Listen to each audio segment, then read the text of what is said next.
सोलापुरातील पूर्व भागात माय डिनिम या ठिकाणी होलसेल दर रिटेल मध्ये उपलब्ध। 3 जीन्स मिळवा फक्त 1200 रुपयात आणि 3 टी शर्ट मिळवा फक्त 1000। सोलापूर शहर उत्तरचे आमदार श्री विजयकुमार देशमुख यांच्यावर दुःखाचा डोंगर कोसळलाय। त्यांच्या मातोश्री कैलासवासी लीलावती सिद्धरामप्पा देशमुख वय 90 यांचे वृद्धापकाळाने दुःखद निधन झाले। कैलासवासी लीलावती देशमुख यांनी आजारपणामुळे अखेरचा श्वास घेतला।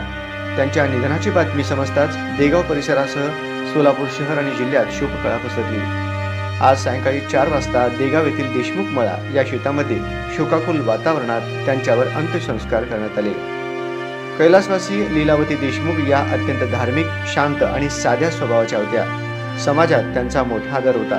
त्यांच्या पश्चात मुले, मुली, नातवंडे असा मोठा परिवार आहे। त्यांच्या जाण्याने देशमुख कुटुंबावर मोठे दुःख कोसळले आहे। अंत्यसंस्कारावेळी नातेवाईक, आप्तेष्ट, कार्यकर्ते तसेच विविध सामाजिक, धार्मिक आणि राजकीय क्षेत्रातील मान्यवर मोठ्या संख्येने उपस्थित होते। अनेकांनी आमदार विजयकुमार देशमुख व त्यांच्या कुटुंबियांचे सांत्वन केले।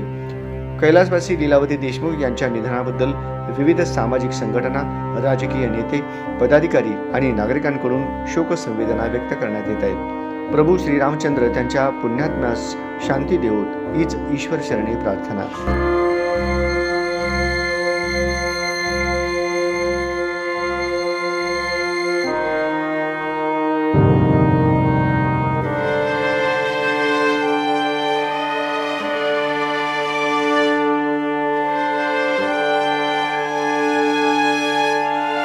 भजामि सततं हरे रणसेतं भजामि